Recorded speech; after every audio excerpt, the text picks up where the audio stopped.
अस्सलामुअलैकुम, नमस्ते, सत श्री अकाल। उम्मीद करता हूँ ठीक होंगे, खुश होंगे। मैं हूँ तारिक नियाज़ी, मेरे साथ मौजूद हैं। अस्सलाम वालेकुम, नमस्ते, सत श्री अकाल। मैं हूँ रिजवाना और मैं हूँ तारिक नियाज़ी के साथ। स्टार्ट करते हैं वीडियो को। तो दोस्तों, वीडियो का टाइटल है, हिंदी में लिखा हुआ है। स्टार्ट करते हैं वीडियो को। तो दोस्तों, आज के इस वीडियो में हम जानेंगे भारतीय रेलवे में होने वाले कुछ बड़े और बेहद दिलचस्प बदलावों के बारे में, जो आने वाले समय में हमारी ट्रेवल एक्सपीरियंस को पूरी तरह बदल कर रख देंगे। आज की तारीख में रेलवे दुनिया की सबसे बेहतरीन तकनीकों को तेजी से अपनाने में जुटी हुई है, चाहे वो ट्रेनों के डिजाइन हो या रेलवे ट्रैक्स की टेक्नोलॉजी। तो आइए जानते हैं वो बड़े बदलाव जो हमें आने वाले दिनों में देखने को मिलने वाले हैं। जैसा कि आप सभी जानते हैं, रेलवे में टॉयलेट्स की हालत लंबे समय से एक बड़ी समस्या कर रही है। सफाई को लेकर यात्रियों की शिकायतें अक्सर सामने आती रही हैं।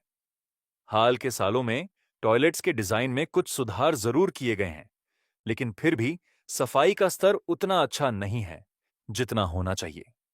इसी समस्या को दूर करने के लिए रेलवे अब एक नई टेक्नोलॉजी अपनाने जा रही है।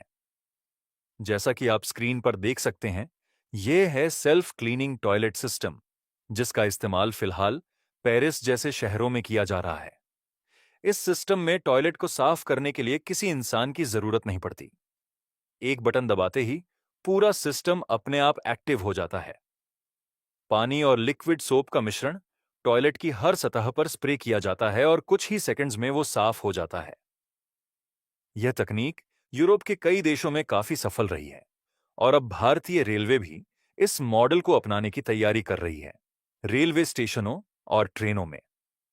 अच्छी बात यह है कि इन सेल्फ क्लीनिंग टॉयलेट्स की लागत पारंपरिक टॉयलेट्स से ज्यादा नहीं है, बल्कि कई बार कम ही पड़ती है। अब बात करते हैं दूसरे बड़े बदलाव की, रेलवे ट्रैक्स को लेकर। भारत की सबसे तेज ट्रेन वंदे भारत एक्सप्रेस है, जिसकी अधिकतम स्पीड 220 किलोमीटर प्रति घंटा है, लेकिन फिर भी इसे हम केवल 160 किलोमीटर प्रति घंटा तक ही चला पाते हैं। इसका सबसे बड़ा कारण है हमारे मौजूदा रेलवे ट्रैक्स की क्षमता।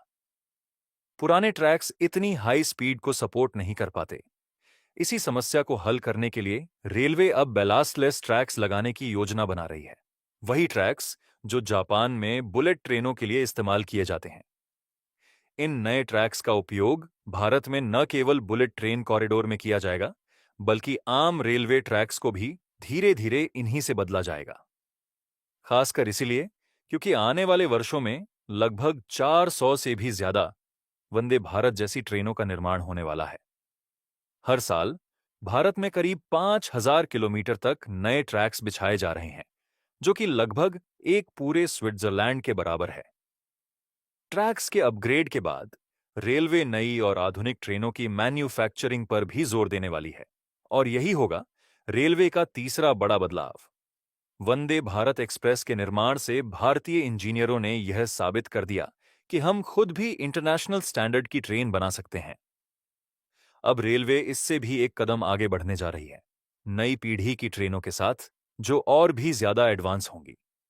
इन ट्रेनों में विश्व स्तरीय तकनीकें शामिल होंगी, जैसे कि टिल्टिंग टेक्नोलॉजी, जो कि फ्रांस में काफी लोकप्रिय है।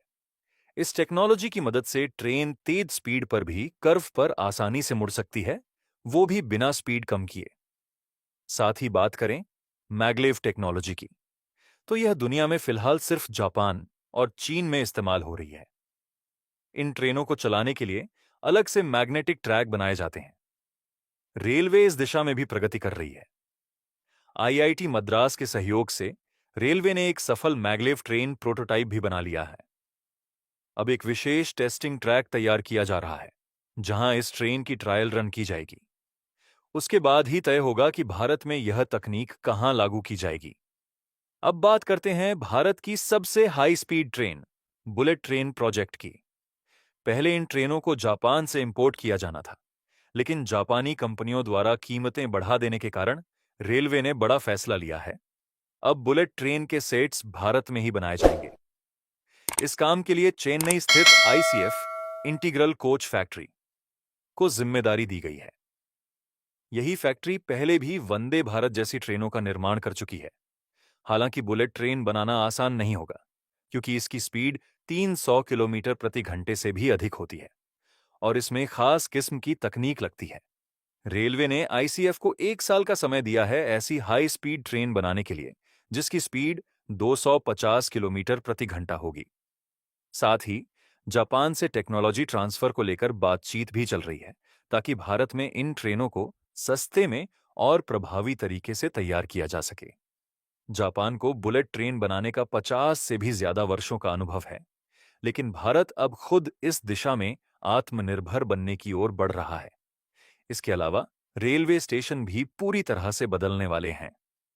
देश के 250 से अधिक स्टेशनों को मॉडर्न तरीके से रिडेवलप किया जा रहा है और कुछ नए station multi modal transport hubs के तौर पर बनाए जाएंगे। तो दोस्तों, ये थे वो बड़े और बेहद रोमांचक बदलाव जो हमें आने वाले कुछ सालों में भारतीय रेलवे में देखने को मिलेंगे। आपकी इन बदलावों पर क्या राय है? नीचे कमेंट सेक्शन में जरूर बताइएगा। अगर आपको वीडियो पसंद आया हो तो इसे लाइक और शेयर करना मत भूलिएगा। जय हिंद। जी जनाब, ये थे वंदे भारत और मतलब इंडिया में जो रेलवे का निज़ाम है उसकी जो लेटेस्ट अपडेट है और अब क्या क्या टेक्नोलॉजी आने वाली है। अच्छा, एक होती है बुलेट ट्रेन, मेरे ख्याल में 3 से 4 कंट्रीज़ के पास है, उसमें जापान भी सरफहरिस्त है। जापान और इंडिया का मुआहदा हुआ है।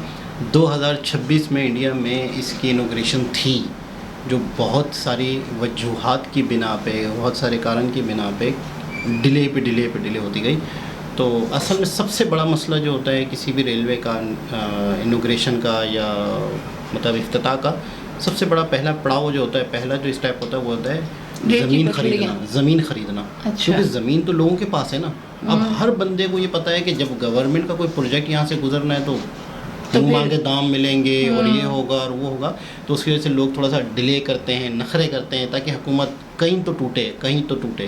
तो इस वजह से बड़ा डिले होता है। अच्छा, फिर एक और मसला और आता है, एक सूबा है और दूसरा सूबा है, दोनों सूबों में आपस में नहीं बनती कि वहाँ से एक ट्रेन आएगी मेरे सूबे में तो फिर वो सूबे की एनओसी चाहिए, ये चाहिए, तो वो फिर जानबूझ के रोड़े अटकाटें। तो उसकी वजह से ये बुलेट ट्रेन का जो प्रोजेक्ट है काफ़ी अर्से डिले पे चला गया।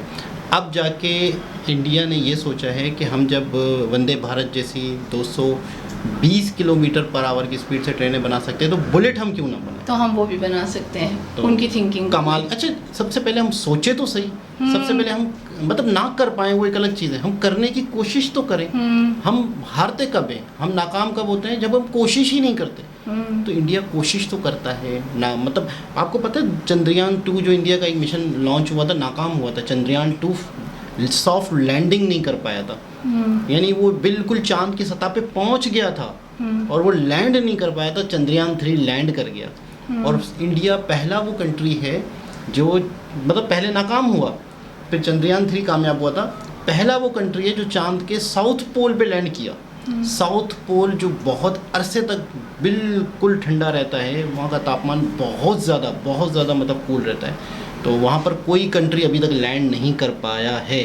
फिर वहाँ पर बाकायदा लैंड हुआ, फिर वहाँ के रोअर जो है वो निकला, फिर उसने बाकायदा वहाँ के सैंपल लिए, वहाँ का मतलब बाकायदा उन्होंने उस पर वर्किंग की। सही। तो कहने का मतलब ये कि आने वाले वक्त वो सोचते तो हैं, उन्होंने अपने रेलवे को प्रोग्रेस दी, वो अपने रेलवे के लिए काम कर रहे हैं, अपने मुल्क के लिए, अपने मुल्क के लिए काम कर रहे हैं। हम तो अभी तक वही अंग्रेज़ों वाला सिस्टम लेकर चल रहे हैं। हमारी पटड़ियाँ भी अभी तक वही हैं, हमारी ट्रेनें भी अभी तक वही हैं, कोई उसमें बदलाव नहीं आ रहा, कुछ भी नहीं है। मतलब कि सेम टू सेम हम उसी प्रोसीजर के अंदर चल रहे हैं।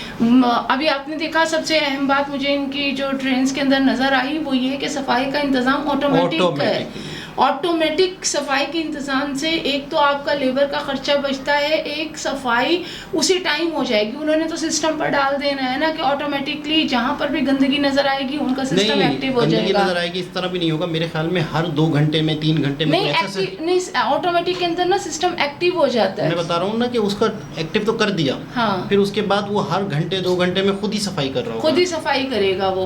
उन्होंने एक टाइम फिक्सिंग कर ली होगी, कुछ भी समथिंग एल्स जो भी उनका प्रोसीजर होगा वो तो इस वीडियो में डिटेल से नहीं बताया गया, बट ये बताया गया है कि वहाँ पर ऑटोमेटिक सिस्टम जो है वो रेलवे में यूज हो रहा है और ये बहुत ही जदीद टेक्नोलॉजी जो मतलब हर देश के पास ऐसा नहीं है। तो दोबारा किसी और से मुलाकात होती है, जब तक के लिए अल्लाह।